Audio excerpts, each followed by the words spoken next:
Hello అండి. ఎలా ఉన్నారండి అందరూ? బాగున్నారా?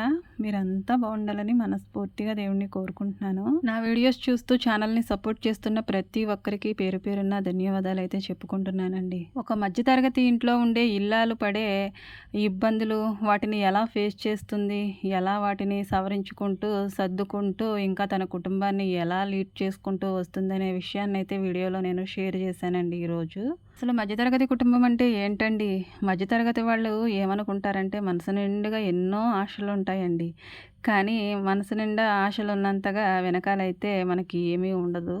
కానీ ఏదో ఉన్నట్టే అనిపిస్తుందండి. తీరా చూస్తే అక్కడ ఏమీ కనిపించదు. ఇలా ఉండి లేనట్టు బతుకులు బతికే జీవితాలేనండి మధ్యతరగతి జీవితాలు. ఒక మాటలో చెప్పాలంటే ఉండి లేనట్టుగా ఉండే జీవితాలండి మధ్యతరగతి వాళ్ళవి. లేదు అనడానికి మనసు ఒప్పుకోదు. ఉంది అనడానికి చూపించడానికి ఏమీ కనిపించదండి. మనసు నిండా ఆత్మగౌరవం తప్ప చేతి నిండా పనులు, ఇంకా ఆ ఇంటిని ఏదో విధంగా ముందుకు నెట్టుకు రావాలన్న ఆలోచన, తపన, ధైర్యం, పట్టుదల ఇవన్నీ కలగలిపి మధ్యతరగతి ఇళ్లల్లో కనిపిస్తూ ఉంటాయండి. ప్రపంచం మొత్తం మీద కోటీశ్వరులు ఎంతమంది ఉంటారో, ఇంకా ఈ మధ్యతరగతి వాళ్ళు ఎంతమంది ఉంటారో నాకైతే తెలియదు కానండి. కోటీశ్వరుల కన్నా మధ్యతరగతి కుటుంబాలే ఎక్కువగా కనబడుతూ ఉంటాయి. తరగతి కుటుంబాలంటే మరలా ఎగువన ఉండేవాళ్ళు ఉంటారు, దిగువన ఉండేవాళ్ళు కూడా ఉంటారు. ఎగువ మధ్య తరగతి, దిగువ మధ్య తరగతి అంటారు చూడండి, అలా అన్నమాట. ఒకసారి నాకు అనిపిస్తుందండి, ఈ మధ్యతరగతి జీవితాలు జీవించే కన్నా ఏ చెట్టు నీడనో ఉండే వాళ్ళకి చక్కగా పుట్టుంటే ఎంత బాగుంటుందో అనిపిస్తుంది. ఎందుకంటే వాళ్ళకు ఉండే బాధలు వాళ్ళకున్నా కానీ వాళ్ళు చాలా హ్యాపీగా ఉంటారండి. ఊరు నుండి మరొక ఊరికి అలా సంచార జీవుల్లా జీవిస్తూ వాళ్ళు జీవనాన్ని కొనసాగిస్తూ ఉంటారు చూడండి చాలామంది తెగల వాళ్ళు. వాళ్ళైతే మరి వాళ్ళ లైఫ్‌లో ఎలా ఉంటారో, ఎలా తింటారో అందరికీ తెలిసిన విషయమే. కానీ అంతకు మించి అయితే సంతోషాన్ని కలిగి ఉంటారు. వాళ్ళు ఉండేది గుడారంలోనేనండి. కానీ ఆ సంతోషం వేరు. చక్కగా పిల్లలతోటి ఆ చిన్న గుడారంలోనే ఎంత హాయిగానో ఉంటారండి. వాళ్ళని చూస్తే మనసు ఎంత ప్రశాంతంగానో అనిపిస్తుంది. కోట్లున్నా, మేళ్ళున్నా, మిద్దులున్నా, ఎన్నున్నా గానండి వాళ్ళకున్న సౌకర్యం, వాళ్ళకున్న సంతోషం ఇంకెవ్వరికీ లేదనిపిస్తుంది.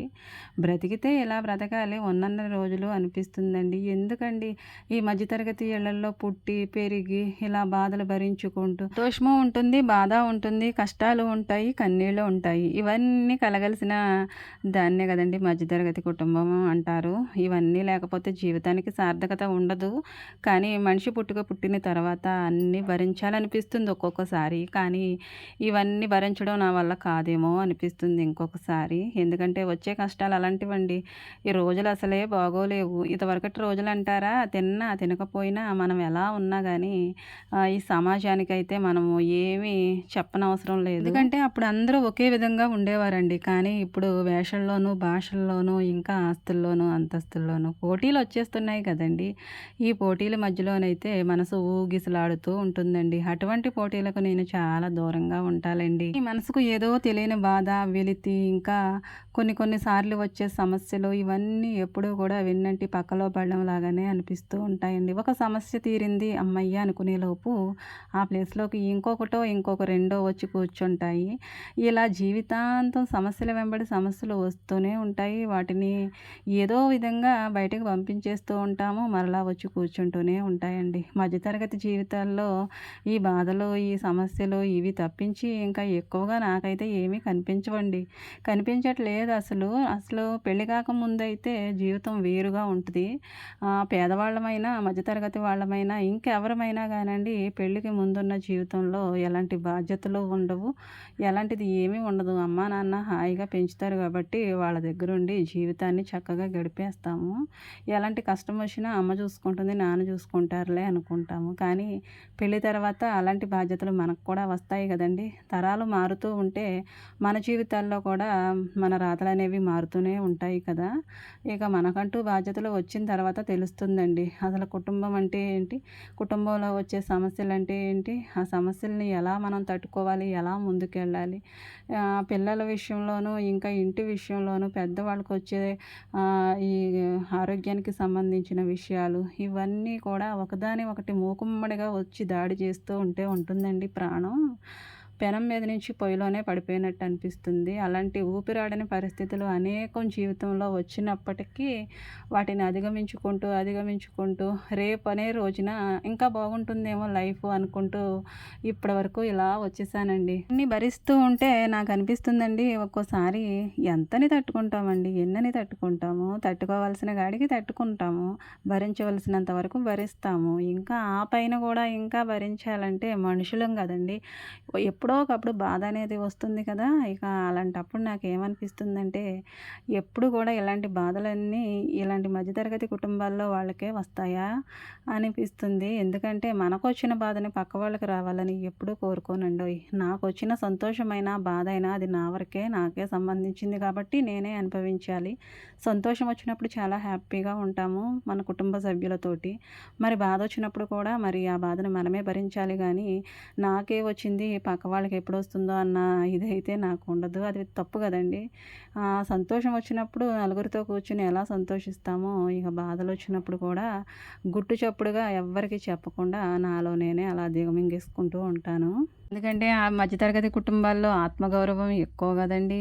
మనకున్నా లేకపోయినా పక్క వాళ్ళకి మాత్రం మన గుట్టు మాత్రం అస్సలు తెలియనివ్వము. మన ఇంట్లో ఎలాంటి పరిస్థితి ఉన్నా కానండి, మనము చిరునవ్వుతో బయటికి కనిపిస్తూ ఉంటాము. మనసు నిండా బాధలు, ఇంటి నిండా సమస్యలు అయినా కానీ బయటకు మాత్రం మనం ముఖంలో కనిపించే చిరునవ్వుతోటి కనిపించే వాళ్ళకి ఎలా ఉంటుందంటే, వీళ్ళకి అసలు ఏ సమస్యలు లేవు అన్నట్టుగా అనిపిస్తుందండి. అదేనండి ఒక మధ్యతరగతి ఇల్లాలకి ఉండవలసిన లక్షణము. అలా ఉంటే మనకి ఎన్ని సమస్యలు ఉన్నా కానీ వాటంతటా అవే తీరుతాయిలేండి. సమస్య అనేది వచ్చిన తర్వాత తీరకుండా ఎలా ఉంటుందండి. ప్రశ్న అనేది ఉన్నప్పుడు జవాబు కూడా ఖచ్చితంగా ఉంటుంది కదా. ఇలా జీవితంలో ఎన్నో వస్తూ ఉంటాయండి ఆటుపోట్లు. అన్నిటినీ భరించుకుంటూ అలా ముందుకు వెళ్తూ ఉంటే మంచి రోజులు మాకు కూడా వస్తాయిలే అన్న చిన్న ఆశ అండి ఇంత పెద్ద జీవితాన్ని అలా ముందుకు తీసుకెళ్తూ ఉంటుంది. ఆ ఆశ లేకపోతే మనిషి అనేవాడు కష్టపడి పని చేయడం, ఇంటిని నిర్మించుకోవడం, భార్య బిడ్డలని చక్కగా చూసుకోవాలన్న ఆశ కలిగి ఉండడం వ్యర్థం కదండి. చిన్న ఆశ ప్రతి మనిషిని కూడా బ్రతికిస్తుంది. ఈరోజు సమస్యలు ఉంటాయి, ఎప్పుడు కూడా ఈ సమస్యలే ఉండవు కదా. రేపు బాగుంటామేమో అన్న ఆలోచనతోటి ప్రతి ఒక్క మనిషి కూడా నిత్యం కష్టపడుతూనే ఉంటాడు. మధ్యతరగతి వాళ్ళ కష్టానికి విలువే ఉండదండి. ఎంత కష్టపడతారో ఇంటికొచ్చిన తర్వాత అన్ని సమస్యలు ఉంటాయి. ఎందుకంటే కష్టపడ్డ కష్టానికి ఉండే విలువ ఇంట్లో ఉన్న సమస్యల కంటే తక్కువగా ఉన్నప్పుడు ఆ కష్టానికి విలువేముంటుందండి. మన ఇంట్లో ఉన్న బాధలే ఎక్కువ ఉంటున్నాయి కదా. మరి ఆయన తెచ్చిన కష్టం విలువ దీనికి ఏమాత్రం సరిపోతుంది.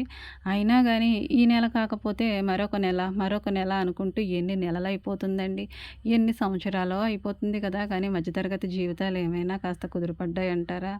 నేను ఒక్కదాన్నే కాదు కదండి, చాలామంది మధ్యతరగతి వాళ్ళ ఆలోచనలు, వాళ్ళ ఆశలు, వాళ్ళ పద్ధతులు ఎలా ఉంటాయి అనేది ఈ కుటుంబాన్ని ఫేస్ చేస్తూ నేను భరిస్తున్న బాధలను బట్టి అర్థమవుతూ ఉంది. ఒకసారి ఈ సమస్యల్లో చిక్కుకున్నప్పుడు ఎలా అనిపిస్తుందంటే, ప్రాణం కొండొచ్చి మీద పడినట్టు అనిపిస్తుందండి. అంత భారంగా అనిపిస్తాయి ఈ సమస్యలు. ఒక్కోసారి భరించడం అయితే చాలా చాలా కష్టంగా అనిపిస్తుందండి. కానీ భరించాలి, తప్పదు. వాటిని మన కాళ్ళ కింద వేసి మనం ముందుకెళ్తే అవన్నీ వెనక్కే పోతాయి కదా అన్న పట్టుదల అయితే వస్తుందండి. వాటిని ఎలాగోలాగా అధిగమించుకుని ముందుకు వచ్చేయాలన్న ఆలోచనతోటి అది ఎంత కష్టమైనప్పటికీ కూడా ఆ సమస్యని ఏదో విధంగా తీర్చుకోవడానికే చూస్తాము. తరగతి కుటుంబాలను పట్టుకుని అయితే సమస్యలు పీడిస్తూనే ఉంటాయండి. సూరు పట్టుకుని వేలాడేవంటండి దెయ్యాలు పూర్వం రోజుల్లో అయితే. అలా ఈ మధ్యతరగతి వాళ్ళ ఇళ్లను పట్టుకుని వేలాడుతూనే ఉంటాయో ఏంటోనండి ఈ సమస్యలు అసలు బయటకు అనేవి వెళ్ళవు. భరించి నాకేమనిపిస్తుందంటే, ఒక్కొక్కసారి ఆ సమస్య కంటే పెద్ద దెయ్యాన్ని నేనే అయిపోతే బాగుండు అనిపిస్తుంది. ఎందుకంటే అంత మొండిగా ఉంటాయండి కొన్ని. అలాంటి వాటికి మనం ఎలా ఉండాలంటే, వాటికన్నా పెద్ద మొండిగటల్లా తయారవుతేనే కానీ అవి మనల్ని విడిచిపెట్టి వెళ్ళవన్నమాట. తరగతి ఇళ్లల్లో ఎప్పుడూ ఉండే సమస్యలే కదండి, అప్పుడప్పుడు చుట్టాల్లా అయితే సంతోషాలు వస్తూ వెళ్తూ ఉంటాయండి. ఈ సమస్యలు అంటారా, అవైతే మన స్నేహితులండి. స్నేహితులు ఎప్పుడైనా విడిచిపెట్టేసి వెళ్ళిపోతారండి మనల్ని? వెళ్ళరు కదా. ఎలాంటి కష్టం వచ్చినా వాళ్ళు మనం వెన్నంటే ఉంటారు కదండి. నిజంగా ప్రేమించే ప్రాణ స్నేహితులైతే ఈ కష్టాలు కూడా అలాంటివేనండి. కానీ సంతోషాలు మాత్రం ఇట్టే వచ్చి అట్టే వెళ్ళిపోతాయి. ఇక సంతోషాల కన్నా ఈ బాధలే మనతో ఉంటాయి కాబట్టి అవే మన స్నేహితులు అన్నమాట.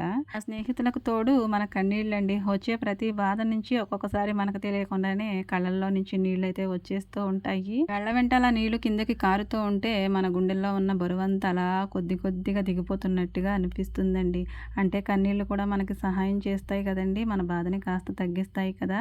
కళ్ళ నీళ్ళను అట్టే పెట్టుకుంటే గుండెల్లో బరువు ఎక్కువైపోతుంది కానీ తగ్గదండి. సంతోషం వచ్చినప్పుడు ఎంత నవ్వుతామో మనకు బాధ కలిగినప్పుడు కూడా అంతే ఏడ్చేస్తూ ఉంటాము. ఆ ఏడుపులోనే మన బాధ అంతా సగం వరకు తగ్గిపోతుంది. తరగతి తండ్రి ఏ విధంగా ఆలోచిస్తాడంటే, తను కొత్త బట్టలు కొనుక్కోడండి.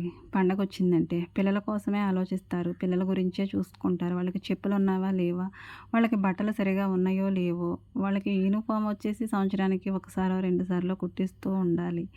ఇలా పిల్లల కోసమే ఆలోచించుకుంటూ వాళ్ళ చదువుల గురించి ఆలోచించుకుంటూ ఇక తన చెప్పులు తెగిపోయినా సరే, తన బట్టలన్నీ పాతగిలిపోయినా సరే పిల్లలకుంటే చాలులే అంటారు. మా వారి పరిస్థితి అదేనండి.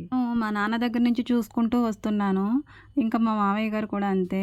ఇక తర్వాత లిస్టులో ఉన్నది మా వారండి. ఇంకా చూసి గమనించింది ఏంటంటే, మధ్యతరగతి కుటుంబంలో ఉండే తండ్రి తన పిల్లల కోసం, కుటుంబం కోసం తప్ప తన కోసం ఏమీ ఆలోచించుకోడండి. ఎంత కష్టపడినా కానీ గొడ్డు చాకిరీ పిల్లల కోసం, ఇంటి కోసం ఒక పెద్ద పాలేరులా పనిచేస్తూనే బ్రతుకుతాడు తప్ప తన కోసం ఎప్పుడైనా ఆలోచించుకుంటాడండి.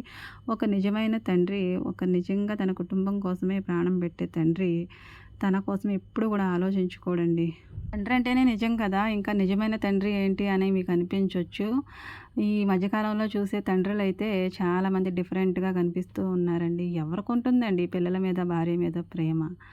ఎవరికి ఉంటుంది? ఎవరి కోసం వాళ్ళే బ్రతుకుతున్నారు. కానీ అందరూ ఒకే విధంగా ఉండరు కదండి. కొంతమంది మాత్రం తమ ప్రాణాలన్నీ భార్య మీద, పిల్లల మీద, కుటుంబం మీద పెట్టుకుని తల్లిదండ్రులను ఏ విధంగా చూసుకోవాలి, భార్య బిడ్డలను ఏ విధంగా చూసుకోవాలని బ్రతికే వాళ్ళు చాలామంది ఉన్నారు ఈ రోజుల్లో కూడా. ఆ ఇంటి కోసం, పిల్లల కోసం, ఇక వచ్చే సమస్యల కోసం వాటిని తీర్చుకోవడానికి తన జీవితాన్ని అంతా దారపోసేస్తూ ఇక తనకు వయసు అయిపోతుందన్న సంగతి కూడా తెలియకుండానే అలా జీవితం అంతా వెళ్ళిపోతూ ఉంటుందండి. ఇక లాస్ట్కి వచ్చేసరికి మనం ఏదైనా చేద్దామంటే చేయడానికి ఉంటుందండి, ఏదైనా తిందామంటే తినడానికి ఉంటుందా?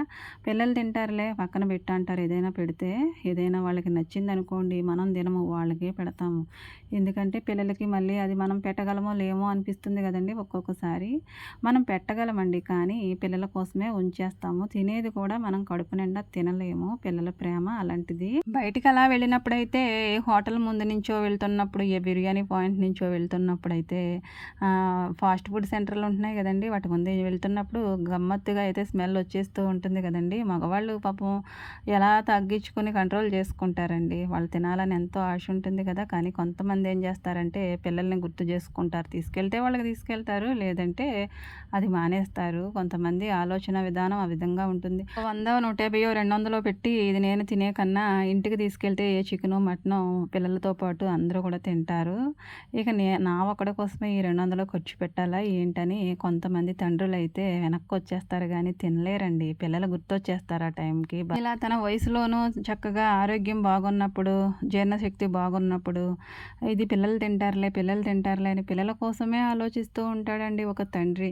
అది తీరా అన్ని సమస్యలు తీరి పిల్లలు పెద్దవాళ్ళయి వాళ్ళ కాళ్ళ మీద వాళ్ళు నిలబడి ఇది తినండి, అది తినండి అని మనం పెడుతూ ఉంటాం చూడండి. వాళ్ళు పెద్దవాళ్ళు అయిపోతారు అప్పటికి. తినగలరండి? తినలేరు. అల్సర్లు, బీపీలు ఇంకా ఏవేవో వచ్చేస్తూ ఉంటాయి కదండి. ఇంత ముద్ద తిన్నా కానీ దాన్ని తట్టుకోలేని పరిస్థితి గుండా చాలామందినైతే మనం చూస్తూనే ఉన్నాము. వయసులో తినడానికి పిల్లలకి సరిపోదేమోనన్న ఆలోచనతోటి ఉంటామండి. వయసు మీరిపోయిన తర్వాత అన్నీ మన కళ్ళ ముందు ఉంటాయి, కానీ తినే అంత శక్తి ఉండదు, అప్పుడు ఆరోగ్యం కూడా ఉండదు. ఈ సమస్యలు అనేవి, బాధలు అనేవి ఎప్పుడూ ఉంటాయండి, కానీ ఆరోగ్యం అనేది ఎప్పుడూ ఒకే విధంగా ఉండదు కదా. మనిషి బ్రతికున్నంత కాలం సమస్యలు వెంటాడుతూనే ఉంటాయి. ఒక ఏజ్ దాటిన తర్వాత మెల్లమెల్లగా ఒంట్లోకి అనేక రకాల అనారోగ్యాలు అయితే వచ్చేస్తూ ఉంటాయండి, దాడి చేస్తూ ఉంటాయి. టోటల్గా ఇక ప్రతిదీ పచ్చిమేనండి. ఏది తిన్నా పడదు, ఏది తిన్నా తట్టుకోలేరు, భరించలేరు. అప్పటి వరకు రెక్కలు ముక్కలు చేసుకుని కుటుంబం కోసమే కదండి కష్టపడతారు. చక్కగా కూర్చుని తినే టైంకి ఏముండదంటే ఆరోగ్యం ఉండదు. మధ్యతరగతి కుటుంబంలో తల్లి, తండ్రి ఫేస్ చేసే సమస్య ఇదండి. పిల్లల కోసమే చూసుకుంటూ, వాళ్ళకే వండి పెట్టుకుంటూ, మంచి మంచి పదార్థాలు ఏదైనా ఉంటే వాళ్ళ కోసమే ఉంచి దాచిపెట్టి, అమ్మ దాస్తుంది, ఇంకా నాన్న కూడా వాళ్ళకే పెడతారు. ఇలా పిల్లల కోసమే జీవితాన్ని మొత్తం మొత్తం కూడా ఆలోచించేసుకుంటూ వయసు మీద పడిన తర్వాత ఇంకేముంటుందండి, తినడానికి అన్నీ ఉంటాయి కానీ వాటిని జీర్ణించుకోగలిగిన శక్తి అయితే ఆ టైంలో ఉండదండి. ఇప్పుడు ప్రజెంట్ మనం చూస్తున్న రోజుల్లోనైతే అందరికీ అన్నీ కలిగి ఉంటున్నారు కానీ తినడానికి మాత్రం వాళ్ళకి ఆరోగ్యమే ఉండట్లేదు. వయసులో ఉన్నప్పుడు ఎంతో ఉరుకులు పరుగులతోటి కష్టపడుతూ ఉంటారండి మధ్యతరగతి వాళ్ళు. తినొచ్చే టైంకైతే ఏది కూడా తినకూడదనే చెప్తున్నారు. ఇప్పుడు మా పల్లెటూళ్ళలో కూడా ఇవే సమస్యలండి అందరికీని. ఏది తినకూడదు, ఏది తినకూడదు. మనిషి బ్రతికేదే కడుపుకి కాస్తంత పట్టెడు అన్నం కోసం కదండీ! అదే ఇప్పుడు కడుపు నిండా తింటుంటే విషమైపోతుంది. ఏది తినకూడదండి. ఏది తిన్నా దానికి సంబంధించి ఏదో ఒక సమస్య. తీపి తినకూడదు, కారము తినకూడదు, ఉప్పు తినకూడదు. ఇంకేం తిని బ్రతకాలండి మనిషి. మనిషి తన జీవితంలో తనకు వయసు ఉన్నంత వరకు ఎంత కష్టపడతాడో, తనకి వయసు అలా మీరుతున్న కొద్దీ తినేవాటికి, తాగేవాటికి క్రమక్రమంగా దూరం అవ్వాల్సి వస్తుంది. ఇదెక్కడ జీవితమో అనిపిస్తుందండి. ఈ పచ్యాలు ఇవన్నీ చూస్తూ ఉంటే ఏది తినకూడదు, ఏది తినకూడదు. ఇంకేం తినాలి? ఎందుకు తినాలి అసలు మనిషి? ఎందుకండి? తినడం కోసమే కదా బ్రతికేది. బ్రతకడం కోసమే కదా తినేది. ఇది తినాలి, కష్టపడాలి. మనం ఇంటి కోసం, కుటుంబం కోసం బ్రతకాలి కదండీ! ఆడవాళ్ళమైనా, మగవాళ్ళమైనా కడుపు నిండా తినేది ఎందుకంటే కష్టపడుకోవడానికి.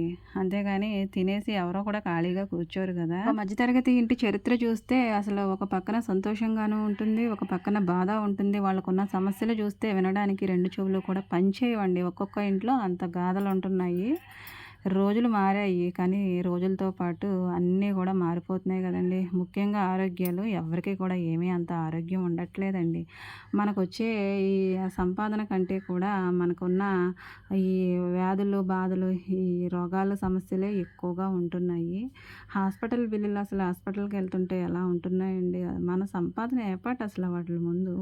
మన సంపాదన కన్నా ఒక్కొక్కళ్ళకి వచ్చే ఆ వ్యాధులు, రోగాలు ఉంటున్నాయి చూసారండి. వాటి విలువే ఎక్కువగా ఉంటుంది. అంటే మనం ఎలాగో మధ్యతరగతి వాళ్ళం, పేదవాళ్ళం కావచ్చండి. కానీ మనకొచ్చేవి ఎలా ఉంటున్నాయంటే చాలా కాస్ట్‌లీ అనమాట. చాలా ఖరీదనమాట. ఇక ఇంట్లో ఉన్న వస్తువులైనా మరేదైనా మనం వాడేది ఏ వస్తువైనా అంత కాస్ట్ ఉండదండి. వచ్చే రోగాలు మాత్రమే అంత కాస్ట్‌లీగా వస్తున్నాయండి. మనం మధ్యతరగతి వాళ్ళమని వాళ్ళకి తెలీదు కదండీ పాపం. అందుకే వచ్చేస్తున్నాయేమో. ఇంకా చెప్పాలంటే ఇలాంటి సమస్యలు కూడా ఎక్కువగా మధ్యతరగతి ఇళ్లల్లోనూ తీర్చుకోలేని విధంగా ఉంటారు చూడండి. వాళ్ళకే వస్తున్నాయి. చాలామందిని హాస్పిటల్స్‌లోకెళ్ళి వాళ్ళ గురించి తెలుసుకుంటే అసలు కడుపు చెరువైపోతుంది. అంత సమస్యలండి. తట్టుకోవడం ఎక్కడండి? ఎక్కడ కుదురుతుంది? ఎక్కడ భరించగలము? ఉండేదే మధ్యతరగతి ఇంట్లో. కానీ వచ్చే రోగాలేంటంటే బాగా కాస్ట్ ఎక్కువనమాట. స్కానింగ్‌కి ఇంతవుతుంది, ఎంఆర్ఐకి ఇంతవుతుంది, బిల్ ఇంతయింది, మందుల ఖర్చు ఇంతయింది, మెడిసిన్స్, మెడికల్ ఇదంతా చూస్తూ ఉంటే నాకేమనిపిస్తుందో తెలుసండి? కాసేపు అట్టే ఉండిపోయి హమ్మయ్య! ఎక్కడైనా గానీ నేను కాస్తంత ధనవంతురాలినే అన్న ఫీలింగ్ అయితే కలుగుతుందండి. బాగా పిచ్చెక్కువైపోయింది నాగమణికి అని మీరు అనుకోవచ్చు. మరి ఏం చేస్తామండి? ఎందులోనూ కూడా మనకి అంతలా కాస్ట్ అనేది ఉండదు. కేవలం మెడికల్ బిల్లులు భరించేటప్పుడు మాత్రమే నేను డబ్బున్న దాన్ని అన్న ఫీలింగ్ అయితే నాకు కలుగుతుంది. ఒక మధ్యతరగతి వాళ్ళు ఏది కొనుక్కోవాలన్నా చాలా ఆచితూచి కొనుక్కుంటారు కదండీ! బిల్లు ఎక్కువైతే కాస్త దాన్ని వెనక్కి పెట్టేస్తాము. దాన్ని కొనుక్కోవడానికి కొన్ని సంవత్సరాలే పట్టేస్తుందండి ఆలోచించి. కానీ ఆరోగ్యం అనేది బాగుండకపోతే క్షణాల్లో మనం అది ఎంత కాస్ట్ అయినా కానీ ఆ వైద్యం చేయించుకోవడానికే చూస్తాం కదండీ! మరి అలాంటప్పుడు నాకు ధనవంతురాలినన్న ఫీలింగ్ అయితే కలగకుండా ఎలా ఉంటుందండి? మనం ఏది కొనుక్కుందామన్నా ప్రాణం అప్పదు కానీ ఆరోగ్యం కోసం మనం ఎంత డబ్బైనా వెచ్చిస్తాం కదండీ! మధ్యతరగతి వాళ్ళ జీవితం అంతేనండి.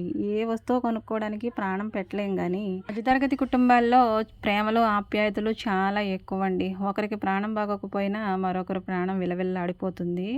ఇంట్లో అందరూ బాగుంటేనే ఇల్లాలు కూడా బాగున్నట్టుగా ఫీల్ అవుతుందండి. ఎవరికి ఒంట్లో బాగోకపోయినా తెల్లవార్లు కూడా వాళ్ళ గురించే ఆలోచన. నిద్రలేని రాత్రులు చాలా ఉంటాయి మధ్యతరగతి జీవితాల్లోనూ. సంతోషంగా ఉండే రోజుల కంటే కూడా బాధలు, సమస్యలు గుండా వెళ్ళిన రోజులే చాలా ఎక్కువ. ఎన్ని సమస్యలొచ్చినా, ఎన్ని బాధలొచ్చినా అలానే భరించేస్తాం. కానీ ఆరోగ్యం అయితే మనం తీసుకురాలేం కదండీ! ఆరోగ్యం అయితే ఈ రోజుల్లో చాలా ఖరీదుతో కూడుకుంటుందిగా ఉంటుంది. ఎంత ఖర్చయినా గానీ మనం ఏదైనా వెనక పెడతాం గానీ ఆరోగ్యాన్ని మాత్రం నిర్లక్ష్యం చేయలేం కదండీ! దాన్ని కొనుక్కోవడానికి ఈ రోజుల్లో మనిషి ఎంత పాటుపడుతున్నాడో, ఎంత ఖర్చు పెడుతున్నాడో అందరికీ తెలుసు. మనము ఏ వస్తువు కొనుక్కోవాలన్నా ఎంత ఆలోచిస్తామో కానీ మనిషికి ఒంట్లో బాగోకపోయేసరికి మనం రెండో మాట ఉండదండి. అసలు ఆలోచించము. ఎంత ఖర్చయినా పర్వాలేదు వైద్యం చేయించుకోవడానికే చూస్తాము. ఏదో సంపాదించాలన్న ఆశ అయితే ఉంటుందండి. కానీ ఏదో సంపాదించే లోపైతే ఇంట్లో వచ్చే సమస్యలే ఎక్కువగా ఉంటాయండి. 4 రాళ్ళు వెనకేద్దామనే లోపులోనే ఇంట్లోకి వచ్చే బాధలుంటాయి చూసారు. ఆ బాధలతోనే మన జీవితం అలా సగం అయిపోతుంది. ఇక రాళ్ళు వెనకేయడం అంటారా? అది తర్వాత దేవుడి సంగతులండి. మనకుండే ముందు సమస్యలను చూసుకుంటాం గానీ 4 రాళ్ళు వెనకేసుకుని మాత్రం ఏం చేస్తామనేసి ఇంట్లో ఉండే సమస్యలనే తీర్చుకోవడానికి పాటుపడుతూ ఉంటారండి మధ్యతరగతి వాళ్ళు. ఒకటి తీరాక మరొకటి, ఒకటి తీరాక మరొకటి, ఇక అన్నీ టోటల్‌గా కలిపొచ్చేస్తూ ఉంటాయండి. ఈ లోపైతే పిల్లలు ఎదిగొస్తూ ఉంటారు. మరి వాళ్ళకి వయసుకొచ్చిన తర్వాత పెళ్ళిళ్ళు చేయాలి కదండీ! అప్పటి వరకు వాళ్ళ చదువుల కోసం, వాళ్ళ ఉద్యోగాల కోసం, ఇంకా వాళ్ళకి కావాల్సిన సదుపాయాల కోసం, ఇంట్లో పెద్దవాళ్ళని తల్లిదండ్రులను చూసుకోవడం కోసం, ఇలా మధ్యతరగతి వాళ్ళు నలిగిపోతూనే ఉంటారండి. ఎంత నలిగినా గానీ మరి పిల్లలకి పెళ్ళిళ్ళు చేయాలి కదండీ! వాళ్ళకి మంచి మంచి సంబంధాలు కావాలి. అమ్మాయిలైతేనేమో ఉద్యోగస్తుల్ని చూసుకోవాలని చూస్తారు. కొడుకులుంటారు గదండీ! వాళ్ళకి కూడా వాళ్ళకి ఎలాంటి వాళ్ళు కావాలో అలాంటి వాళ్ళని వెతికి వెతికి మరి పెళ్లి చేయాలి కదండీ మనము. ఈ సంబంధాలు వెతకడానికే సగం జీవితం అయిపోతూ ఉంటుందండి. అలాంటి పరిస్థితి నాకు రావాలని మాత్రం కోరుకోనండి. At a time అయిపోవాలండి. మా వాళ్ళు చిన్నవాళ్ళే కావచ్చు కానీ ఈరోజు కాకపోయినా ఒక 10 సంవత్సరాలకైనా అవుతుంది కదండీ పెళ్ళి. అప్పుడు సంగతి చెప్తున్నానన్నమాట. నేనెప్పుడూ కూడా నా కాళ్ళ ముందున్న దాని గురించి ఆలోచించనండి. అటు కళ్ళెత్తి అలా దూరంగా చూస్తే ఆమడ దూరంలో ఉండే నా జీవితం కనపడుతూ ఉంటుందండి. ఈరోజు పిల్లలు చిన్నవాళ్ళు. వాళ్ళ అవసరాలు చిన్నవి. రేపొద్దున పెద్దయిన తర్వాత వాళ్ళ అవసరాలు పెద్దవి. చిన్నప్పుడు చిన్న, పెద్దప్పుడు పెద్ద. అవసరాలైతే ఎక్కువ అయ్యే కొద్దీ మరి మన ఖర్చులు కూడా ఎక్కువ అవుతూనే ఉంటాయి కదండీ! వాటి గురించి అలా ఆలోచిస్తూ ఉంటాను. మనం ఆలోచించినంత మాత్రాన ఏదే జరిగిపోదు. ఏ టైంకి ఎలా ఉండాలనేది కాలమే నిర్ణయిస్తుందనే దాన్ని మాత్రం నేను ఖచ్చితంగా నమ్ముతాను. దేవుడున్నాడన్న విషయాన్ని నమ్ముతాను. చిత్రం ఏమిటంటే ఒక మధ్య తరగతి వాళ్ళ కుటుంబంలోనూ ఎంట్రీ అయిన తర్వాత అంటే పెళ్ళికి ముందు ఒక్క పని రాదండి అబ్బాయికి గాని, అమ్మాయికి గాని. వాళ్ళిద్దరికి ముళ్ళు వేసిన తర్వాత భార్యాభర్తలు అయిన తర్వాత తమ కుటుంబాన్ని కట్టుకోవడానికి, తమ పిల్లల్ని పెంచుకోవడానికి, తన ఇంటి కోసం పాటుపడడానికి ఈమెకి రాని పని అంటూ ఏది ఉండదండి. ఏ పని రాదు అప్పటి వరకు. కానీ చేయలేనిదంటూ ఏదీ ఉండదు. అన్ని పనులు నడుం కట్టుకుని చేస్తుంది. పిల్లల కోసం, కుటుంబం కోసం. ఇక యజమాని అంటారా? ఇక తనకి ఎలాంటి పనొచ్చో అలాంటి పనితోనే తన జీవితంలో ఉండే ఆశయాలు నిలబెట్టుకోవడం కోసం అలా కష్టపడుతూనే ఉంటాడు. అది తక్కువ జీతమే కావచ్చండి. కానీ ఏదో ఆశ, ఏదో రాయి వెనకేయాలనేసి ఆ ఆశ లేకుండా మనిషి అనేవాడు కష్టపడడం చాలా కష్టమండి. ఈ ఒక రాయి కోసమే నేనెందుకు ఇంత కష్టపడాలి అని అనుకుంటే అది 10 రోజుల తర్వాత 10 రాళ్ళవుతాయండి. 10 రోజులు కష్టపడిన కష్టానికి ఫలితం అంటూ దక్కుతుంది గదా! ఈరోజు మన లెవెల్ కొంచెం చిన్నదిగా ఉండొచ్చు మధ్యతరగతి వాళ్ళం కాబట్టి. కానీ అలా కష్టపడుతూ ఉంటే రేపనే రోజున మనం కూడా ఏంటో నిరూపించుకోగలిగే ఒక రోజంటూ వస్తుందని నా ఆశ అండి. తరగతి వాళ్ళు ఎంతో కష్టపడతారండి. కష్టానికి తగిలిన ప్రతిఫలం రేపొస్తుంది, రేపొస్తుందని జీవితాంతం ఎదురు చూస్తూనే ఉంటారండి. ఎప్పటికొకప్పటికి రాకుండా ఉండదు కదా! వీడియో కనుక నచ్చితే ప్లీజ్ అండి లైక్ చేయకుండా మాత్రం వెళ్ళకండి. అలాగే హైప్ ఆప్షన్ వస్తుంది. దాన్ని కూడా ప్రెస్ చేయండి. ఇంకా మీరు కామెంట్ చేస్తే మీరెవరో నాకు తెలుస్తుందండి. మీరు పెట్టే కామెంట్ నాకు మరింత ఎనర్జీని ఇస్తుంది. Thank you for watching.